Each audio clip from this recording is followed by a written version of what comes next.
Hello दोस्तों। और CTT की प्रिपरेशन कैसी चल रही है? हाजिर हूँ आज मैं आप सबके साथ में कॉल वर्क के मोरल डेवलपमेंट के बारे में कुछ अपना एक्सपीरियंस शेयर करने के लिए, और कुछ आप का पास हो तो वो आप कमेंट में शेयर कर सकते हैं। और आज हम शेयर करेंगे, बात करेंगे, किसके बारे में बात करेंगे? ये कॉलर वर्क का जो मोरल डेवलपमेंट है उसके बारे में बात करेंगे। इससे पहले मैं 2 वीडियो डाल चुकी हूँ, प्याजी का और भागवतस्की का। आज ये कॉल वर्क का है। और ये किसी भी स्टेट का एग्ज़ाम हो, हर स्टेट के एग्ज़ाम में इन तीनों से क्वेश्चन आते ही हैं। मल्टीपल क्वेश्चन आते हैं, कोई 1-2 क्वेश्चन नहीं आते, बहुत क्वेश्चन आते हैं। तो ये बहुत ही मोस्ट इम्पोर्टेंट है ये, इसलिए इसको अच्छे से समझना बहुत ज़रूरी है। तो चलो फिर हम स्टार्ट करते हैं आज का सेशन। और we are going to discuss, हम किसके बारे में बात करेंगे? इसमें जो मुख्य पॉइंट हैं वो है moral reasoning, moral dilemma, stages, criticism और प्रीवियस ईयर क्वेश्चन पेपर कुछ क्वेश्चन हैं उनको भी शेयर कर लेंगे, देख लेंगे, ताकि पता चल जाए कि हम किस तरह से क्वेश्चन आते हैं एग्ज़ाम में। तो चलिए स्टार्ट करते हैं। अगर आपको वीडियो पसंद आए तो लाइक शेयर कर सकते हैं, और अब तक आप नए हैं, चैनल सब्सक्राइब नहीं किया है तो कर सकते हैं, क्योंकि आगे भी मैं ऐसे ही और अच्छे वीडियो लेके आने वाली हूँ, और जो आपके लिए काफ़ी हेल्पफुल होगा। यदि आप किसी टीचिंग से जुड़े हुए हैं तब तो होगा ही, घर में भी हैं आप, हाउस वाइफ हैं, आपके बच्चे हैं, तब भी ये चीज़ आपके लिए बहुत ही हेल्पफुल साबित होगी। आप घर में भी बच्चों की हेल्प कर सकेंगे। तो थैंक यू। अब शुरू करते हैं। सबसे पहले है मोरल रीजनिंग। ये कोहलबर्ग ने जो नैतिक विकास का नियम दिया था उसमें मोरल रीजनिंग का मतलब क्या था? मोरल रीजनिंग होती है, जैसे यदि हम किसी दुविधा में, परेशानी में हैं, हम मान लो कहीं एग्ज़ाम देने जा रहे हैं, रास्ते में किसी का एक्सीडेंट हो गया, तो अब हम ये चीज़ प्रायोरिटी किस चीज़ को देनी है, कैसे इस दुविधा से निकलें कि क्या करना चाहिए, मुझे एग्ज़ाम देने जाना चाहिए या जो रास्ते में जिसका एक्सीडेंट हुआ पड़ा है तो उसको पहले हॉस्पिटल पहुंचाना चाहिए। तो उस चीज़ की, उससे निकलना मोरल रीजनिंग कहलाती है। हम अपने दिमाग से सोच के जो काम करते हैं जो सही है वही मोरल रीजनिंग कहलाती है। फिर दूसरा है मोरल डिलेमा, दुविधा, 2 रास्ते हैं, क्या सही है क्या गलत है, हमें समझ में नहीं आता है। इसके बारे में ये कोहलबर्ग का एक हेंज डिलेमा काफ़ी फेमस है।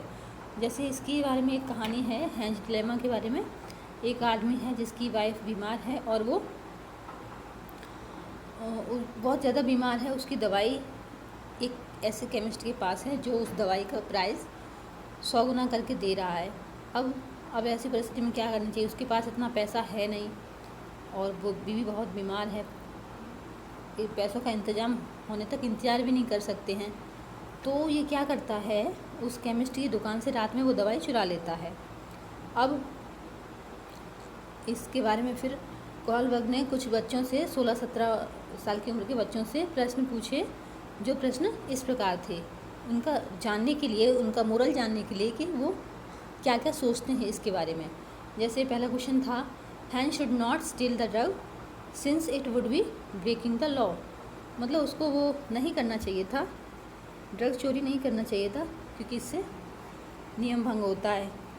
कुछ बच्चों का आंसर था, Heinz should steal the drug and accept any prison sentences. मतलब उसको ड्रग तो चोरी कर लेना चाहिए था क्योंकि उसकी वाइफ की जान खतरे में थी, लेकिन सरेंडर कर देना चाहिए था और जेल चले जाना चाहिए था। जबकि कुछ लोगों का आंसर ये था कि Heinz should steal the drug and not go to prison as this is unfair. मतलब उसको ड्रग भी चोरी कर लेना चाहिए था और जेल में नहीं जाना चाहिए था, क्योंकि ये गलत चीज़ है सरेंडर करना। किस लिए वो करना? ड्रग सोचना चाहिए, सॉरी दवाई, ड्रग दवाई सेम चीज़ है। तो वो ये कुछ क्वेश्चन थे। अब इन्होंने जो स्टेजेस दी थी वो उसके 3 लेवल थे। प्याजे की स्टेजेस 4 थी, लेकिन इनकी लेवल 3 थे और स्टेजेस 6 थी। मतलब हर लेवल में 2 पार्ट थे।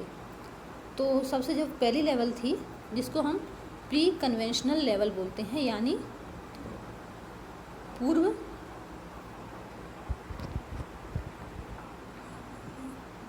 पूर्व पूर्व परंपरागत अवस्था, जिसका एज है 3 से 7 साल। इसमें दो पार्ट हैं इसके। दो मतलब जैसे दो इसको हम क्या कहेंगे, लेवल इसके 3 हैं लेकिन स्टेज 6 हैं। तो इस चीज़ में भी बड़ा कन्फ्यूजन होता है, तो थोड़ा समझ लेंगे इस चीज़ को हम कि लेवल यदि आता है, लेवल मतलब स्तर, स्टेज मतलब अवस्था। तो यदि लेवल पूछते हैं कि कोहलबर्ग ने कितने लेवल दिए हैं, तो लेवल तो उन्होंने 3 दिए हैं लेकिन स्टेज 6 हैं, क्योंकि हर लेवल में 2 हैं। तो इसमें हम देख लेते हैं कि पहली कौन सी है, ओबीडियंस एंड पनिशमेंट ओरिएंटेशन। दूसरी है individual and exchange personal reward orientation. इसको हम डिस्ट्रीब्यूटिव रियलिज्म भी कहते हैं। जैसे आप ये देख रहे हैं कि छोटा बच्चा कोई है 3 से 7 साल के बीच का, वो कोई भी काम करता है तो इस तरह से करता है कि अगर मैंने ये मम्मी की बात नहीं मानी तो पनिशमेंट मिलेगी। तो ये stage obedience and punishment stage कहलाई है। दूसरी है individualism and exchange personal reward orientation, मतलब मैं ऐसा करूँगा तो बदले में मुझे क्या मिलेगा। My attitude will always be based on how you treat me. जैसे को तैसा, टिट फॉर टैट हम कह सकते हैं। जैसे बच्चा, यदि किसी बच्चे ने उसकी पेंसिल तोड़ दी तो वो तब तक चैन नहीं लेगा जब तक उसका भी कुछ नुकसान ना कर दे। ये वही अवस्था है। फिर सेकंड लेवल है, उसको बोलते हैं कन्वेंशनल लेवल। मतलब कन्वेंशनल लेवल मतलब उत्तर परंपरागत अवस्था, सॉरी परंपरागत, सिर्फ परंपरागत अवस्था। थोड़ा इसमें भी 2 लेवल हैं। नंबर 1 इंटरपर्सनल रिलेशनशिप, जिसमें गुड बॉय और गुड गर्ल आ जाता है। और 4th नंबर है इसी लेवल के अंदर 4th स्टेज है maintaining the social order, law and order. इसको मोरल रियलिज्म भी कहते हैं। जैसे कुछ बच्चे होते हैं वो हमेशा A+ लाते हैं, क्यों? क्योंकि वो यही सुनना चाहते हैं कि you are a good girl, good boy. तो ये इंटरपर्सनल रिलेशनशिप, जिसको गुड बॉय नाइस गर्ल या good girl good boy orientation कहेंगे। फिर इसकी जो 4th है maintaining the social order, law and order, मतलब समाज के जो नियम हैं उनको फॉलो करना, चाहे कुछ भी हो जाए लेकिन वो नियम नहीं टूटने चाहिए।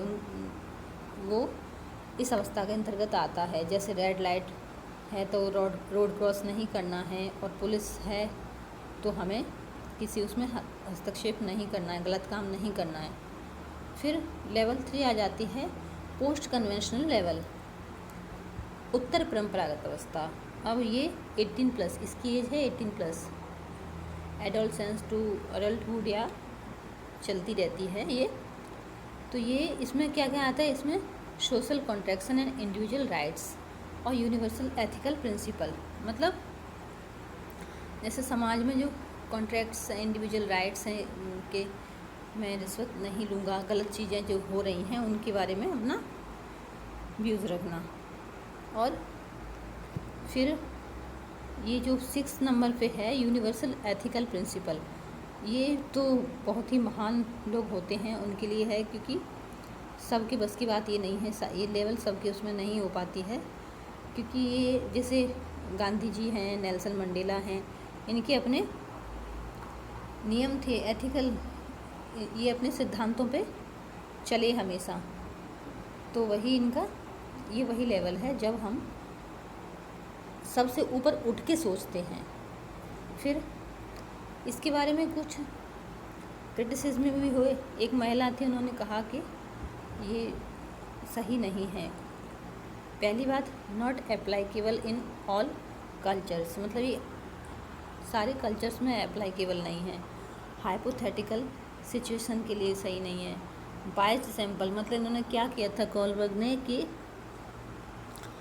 बॉयज़ को प्रायोरिटी दी थी, गर्ल्स को नहीं, इसलिए उन्हें लगता था कि ये बेस्ड सैंपल है। और फिर अब हम कुछ थोड़ा प्रीवियस ईयर के क्वेश्चन पेपर देख लेते हैं। आई होप कुछ समझ में आया हो, नहीं समझ में आया हो तो आप कमेंट कर सकते हैं। थोड़ा और अच्छे से इम्प्रूव करने की कोशिश करेंगे और साथ में डिस्कस करेंगे और अच्छे से। फिर तो क्वेश्चन है, according to Kohlberg children approach thinking about right and wrong. तो ये किसके अनुसार होता है? इसमें ये कौन सी स्टेज है? ये है 3rd नंबर का सी है ये। फिर